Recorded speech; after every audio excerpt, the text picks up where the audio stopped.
keep it up. Yes. Assalamu alaikum. My name is Mohammad Abdul Rahman, and the person that I am imitating is Les Brown. Les Brown.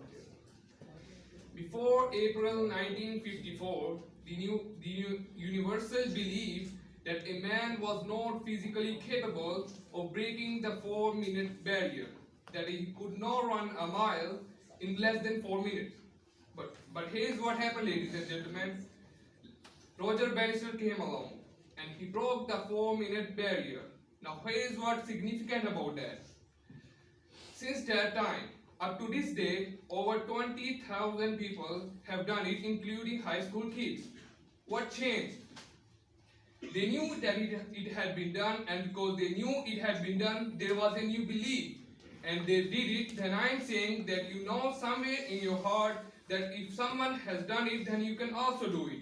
It's possible that if someone can make their dream become a reality, then it's possible that you can make your dream become a reality. Thanks. That's great. Thank you. Good job.